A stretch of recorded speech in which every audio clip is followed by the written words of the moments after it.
made the trek as well, and would also like to acknowledge the presence of certainly one of my hockey heroes, and one of the reasons that I got into this whole book racket, and a person whose books I read for countless hours, the great Brian McFarlane over there.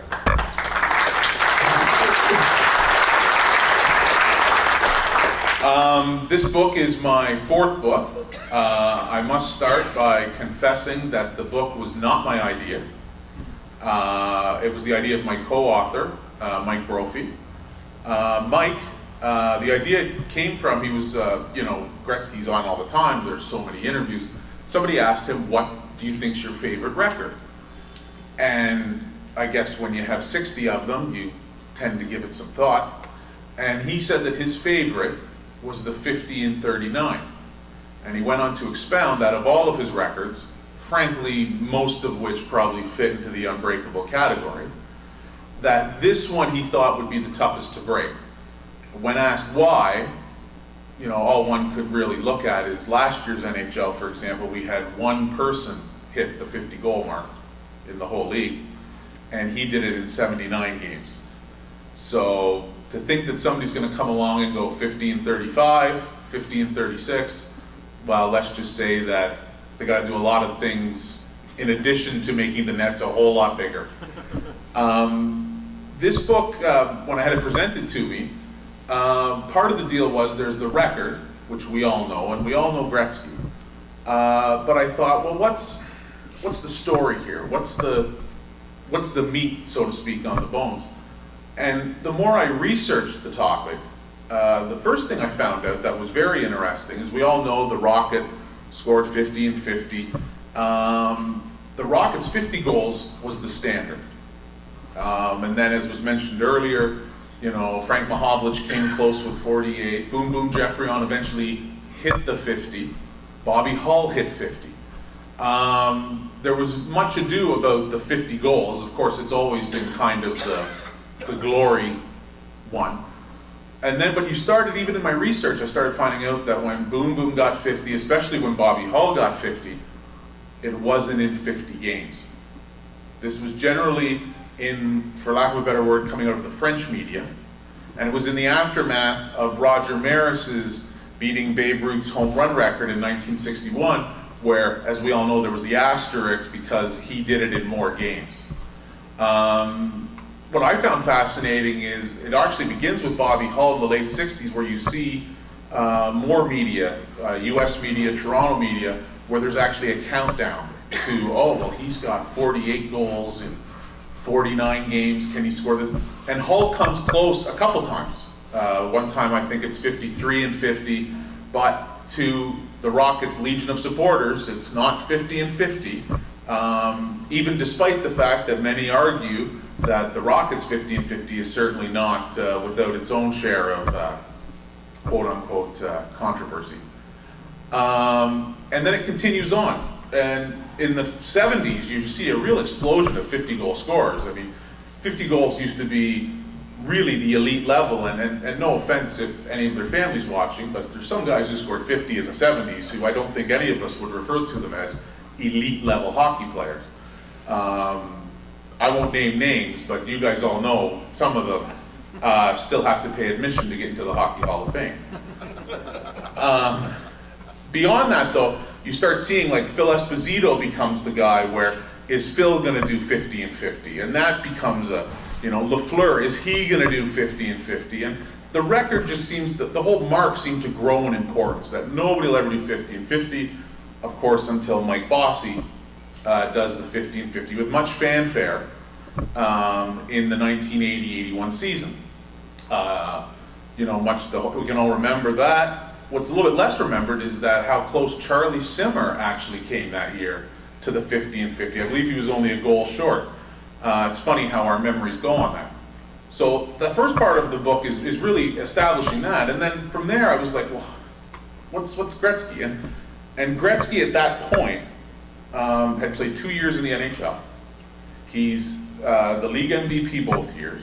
He leads the league in points both years. First year, of course, he ties with Marcel Dionne and all that. And then there's still critics of Gretzky, though. Most notably, people who write, gentleman's long gone, but the famous, we mentioned them earlier, Dick Beddoes with Gretzky couldn't play center on the 48 Leafs because they had Apps Kennedy and Max Bentley, or Stan Fischler would always seem to come out with that Brian Trottier the best player in the league and all this. So anyways, this all ties into the 81 Canada Cup, where Gretzky actually leads the tournament in points. But it's, as we all remember, the Soviet Union won the deciding game, lopsided score. Didn't, for Gretzky himself on a personal level, I mean, the whole country, of course, when we lose at hockey, it's not a good thing to be around after that.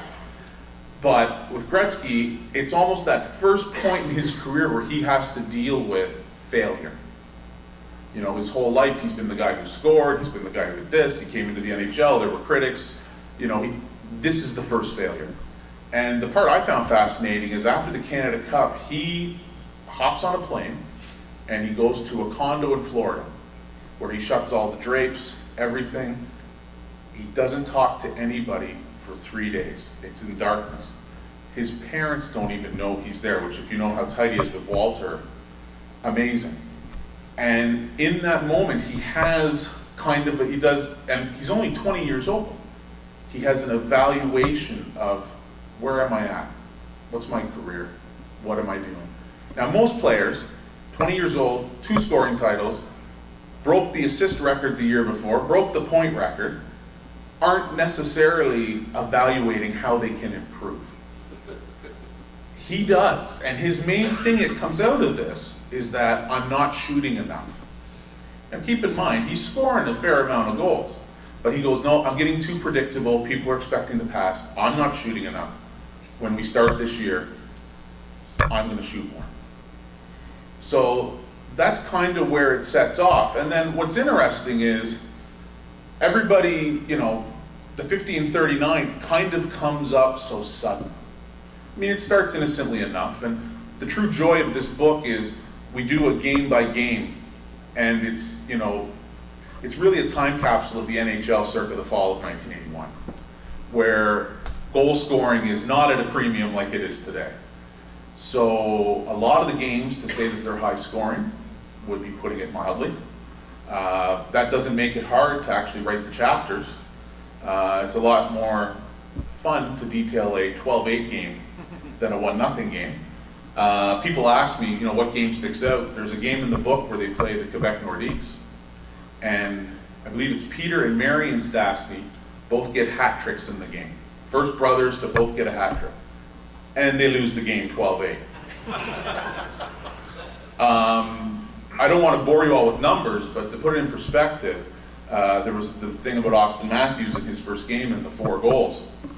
In Gretzky's first 39 games that year, he scored 4 goals 4 times.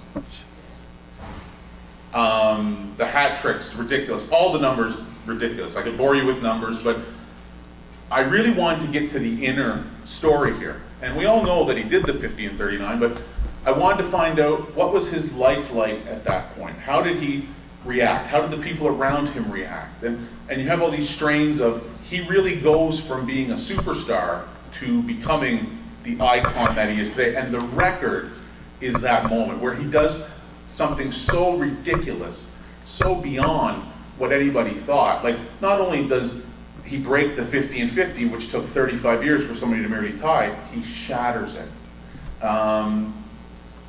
But then also, it also details, you see the start of him becoming a marketing guy. You see his agent.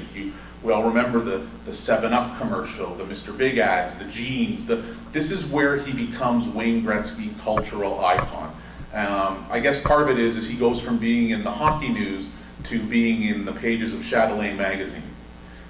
This is where he separates himself from everybody else. That was an important part of the story for me, to cover the background, but also to talk to his teammates as well, and his coaches, and to find out, you know, what was it like being around this circus? And I mean, I'll jump ahead of it, but since we're in Toronto here, one of the funnier parts of the book is he had played 37 games and he had 41 goals.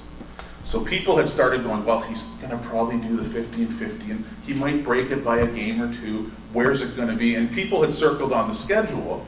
In January, they were playing a Saturday night game at Maple Leaf Gardens, and everybody went, oh, this is perfect. He's gonna break it right here in Toronto.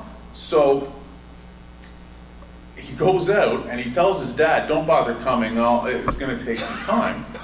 Game 38 against the Kings, he scores 4 goals. And as we all know, game 39 against the Flyers, he scores 5. So he scores 9 in his last 2 to get to the 50 and 39. It happens so quick, nobody's prepared for it. This is an age before the news networks, the sports channels, everything. The game was not televised nationally, that he did it in, hard to believe. It was only on Edmonton television with the local play-by-play guy. And color commentator, Don Cherry, ironically enough. There's actually no color photographs of the game that night, because the only people that were there was the reporter and the photographer for the Edmonton Journal and the Edmonton Sun. There are 4 black and white photos of him from that night, one of which is him in the dressing room with the puck. It's just nobody's prepared for it. It's in Edmonton to boot. And this is another theme of the book. This isn't in Toronto, it's not in Montreal, it's in Edmonton. Nobody's prepared. So people the next day pick up, back then, the afternoon edition of the Toronto Star, which has Gretzky 50 and 39. They're so caught off guard, the media, by him doing this, that all the Toronto media hops in cars and races down to Brantford to take pictures of Walter and the family reading the paper. So it just happens out of the blue. It so happens out of the blue that Walter is finding it on the radio to listen to that night to see if he's going to do it. And he hears it on the radio. And then the phone rings about an hour later. And of course, Walter, even at this time, was still working for Bell Canada, and we have the time difference. And Wayne phones him. And Walter picks up the phone and he goes, hey Dad, it's Wayne. And Walter goes, well, what took you so long? And he talks to him for a minute. His first move when he gets into the room is to phone home. That's Wayne. And then, then of course the media now is playing catch up after he does it. We all gotta get the story, we missed it, da-da-da-da. So he comes to Toronto, and they have so many media requests for him here, 250 separate media requests for him in Toronto, that they have to book the ballroom at the Royal York Hotel because the hot stove lounge isn't big enough to hold a press conference to deal with all the media at the Royal York. And here's a 20-year-old kid who walks in, sits at the table, and gives a press conference at the Royal York. I mean, it's just a whole different level, and then it continues on. Now, to follow through on the end of the book, the media, which missed the 50 and 39, isn't going to miss him breaking Espo's record. So then it becomes following and following and following. And part of the book is detailing the time spent on him, his media obligations, how it affected the team, how it affected the teammates, the coaches. I mean, all this storm that is created around it. So there's the record, but there's also these underlying themes that go along with it. Before anybody asks, yes, we talked to Wayne. We did a 4-hour interview with him for this book. As anybody who knows Wayne, he's very humble. He will deflect attention to his teammates. He was more excited to talk about Dave Lumley had a 7-game goal scoring streak during this than his own thing. But we also had the pleasure of talking with Glenn Sather, Messier, Kevin Lowe, Grant Fuhrer, Paul Coffey. And also I thought it was interesting in purpose that we should talk to other guys at the time who scored 50. Lanny McDonald, Denny LaRue. And when you ask Lanny, you go, okay, Lanny scored 50. And he goes, well, it was a high scoring era. And I go, okay, 50 and 39. He goes, off the chart. To be that consistent, to not have an off week, to not get hurt, to everybody focused on you. As Lanny said, when you played Wayne and the Oilers back in those days, he goes, I remember being in the dressing room, especially when we were with the Rockies, that if we held Wayne to 3 goals, we had a good night. So again, I'd like to thank everybody for listening to me present this. I know we're probably a little bit stretched for time, but any and all questions are welcome now during the day, whenever. Great. Mike had the idea. Mike did most of the interviews. I did all the research. I love the research, you know that. I love finding the stuff. Mike wrote the first draft, and then I did a revision and the second draft and took it from there. So it kind of worked well. Best of both. Partnerships are definitely different than working on your own. And sometimes it's nice to share the burden with somebody else. Takes a little bit of the pressure off. How would you compare this record to the history of the National Hockey League, 1978? It was successful in the job. You got 44 goals. First off, impossible to really compare. They didn't even have the forward pass. You know, they had the forward pass. They didn't have the red line. The goalies weren't able to go down to save. It's almost like two different sports, really.